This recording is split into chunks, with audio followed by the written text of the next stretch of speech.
Have you ever noticed that weird, kind of hollow feeling you get after spending just, 10 minutes scrolling through your feed? It's like we're more connected than at any point in human history, right? But we're also experiencing this documented epidemic of digital FOMO and just profound isolation. The pop artist Lauv actually hit the nail on the head in his song Modern Loneliness. He sings about how we're never alone, yet we're always depressed. So in today's Explainer, we're going to break down exactly why that happens and, more importantly, how to stop it. Okay, let's dive into this. Why does a quick, supposedly harmless scroll on your lunch break so often leave us feeling just entirely inadequate? You open an app to check in, and suddenly you're questioning your career, your relationships, your wardrobe, literally all your life choices. I want to validate that lived experience right now for you. It is incredibly common to feel worse about yourself after simply swiping through a feed. You're not crazy, and you are absolutely not alone in feeling this way. Here's our quick roadmap for today. We're going to look at the compare and despair cycle, the theory of social comparison, the 3 types of comparison, the social amplifier, and finally, cultivating gratitude and well-being. All right, Section 1, the compare and despair cycle. First things first, we really need to normalize this anxiety. Feeling a pang of envy? That is a perfectly natural reaction to a totally unnatural environment. Dr. Don Grant, a national advisor on healthy device management, actually calls this exact phenomenon compare and despair. It's that sinking feeling of evaluating our everyday, messy, real lives against the carefully curated, filtered, and highly edited images of our peers. You compare, and well, inevitably, you despair. Section 2, Theory of Social Comparison. Now, what's really interesting about this slide is that to break this cycle, we have to understand where it comes from. And spoiler alert, this is not a new problem. Way back in 1954, psychologist Leon Festinger proposed the theory of social comparison. He figured out that humans have an innate evolutionary drive to determine our own social and personal worth. And how exactly do we do that? By measuring how we stack up against others in our tribe. It's literally how we formed identities and survived as a species, so your brain is hardwired to compare. Moving on to Section 3, the 3 types of comparison. So Festinger identified 3 directions we can look when we're comparing ourselves. First, there's upward comparison. This is when you compare yourself to someone you perceive as better off. And unsurprisingly, this usually leads to feelings of inferiority. Then, second, we have downward comparison. That's looking at someone worse off, which kind of temporarily boosts our own self-esteem.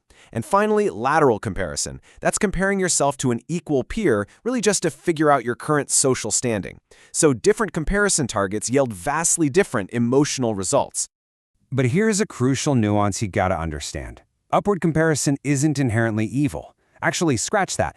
It's more like it creates 2 very distinct effects. The contrast effect is what happens when it crushes our confidence. We feel worse about ourselves. But there's also the assimilation effect. This is when seeing someone else succeed actually inspires us. It motivates us to practice harder, change our habits, and go after similar goals. The really tricky part is figuring out which of these effects our modern environment triggers the most. Which brings us to Section 4, the social amplifier. So what happens when our 1954 evolutionary brains collide with modern attention economies? Well, we face a massive problem. Tech platforms aren't neutral. They actively engineer an environment that constantly forces us into exhausting, relentless, upward comparisons. You aren't just seeing your neighbor's new car anymore. You're seeing a curated highlight reel of the top 1% of achievers globally at an absolutely unnatural saturation level. Combine that with the infinite scroll, that design choice that purposely removes natural stopping points, and those variable reward notifications that hit your brain literally like a slot machine. Our attention has become the product, and these apps maximize profits by keeping us in a state of constant, overloaded comparison. Just think about this for a second. We are comparing our behind the scenes to everyone else's highlight reel. Evaluating our real, unedited lives against an algorithmically ranked feed of desirability, it creates a deeply toxic cycle. It breeds self-doubt, identity instability, especially for younger generations dealing with an overwhelming overload of choices, and honestly, just profound exhaustion. Let's move to and see how this builds in Section 5, cultivating gratitude and well-being. We are officially shifting from the problem to the solution here. This is your actionable toolkit. Step 1, notice your triggers. Like, are you doom scrolling when you're already tired or super stressed? Pay attention to that. Step 2, practice gratitude. And I don't mean this as some fluffy, abstract concept. Gratitude is a tactical, highly accessible tool to keep negative comparisons at bay. By forcing your brain to actively acknowledge what you do have, you completely short-circuit that scarcity mindset. Step 3.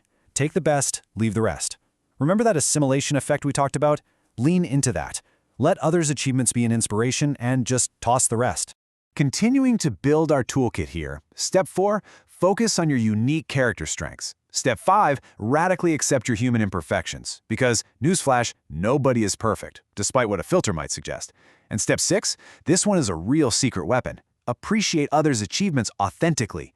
Turning your own self-judgment into active, genuine appreciation for somebody else, it actually shifts your mood toward a benevolent, positive state. It totally breaks the tension of envy. So the crucial point is coming up here in step 7. Unplug. You have got to create boundaries in this attention economy. Limit your use, literally step away from the feed, and embrace what experts call deep work, or even just the healthy discomfort of being bored.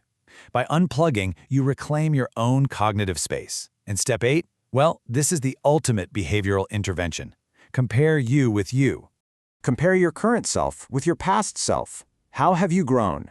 Seriously, this is the ultimate mindset shift. You are taking back your power and replacing those toxic, algorithmically driven lateral and upward comparisons with healthy internal reflection. Look at where you were a year ago, or 5 years ago. Measure your progress against your own baseline. That is a game you can actually win. Which leaves us with one final big question. How will you rewrite your comparison story today?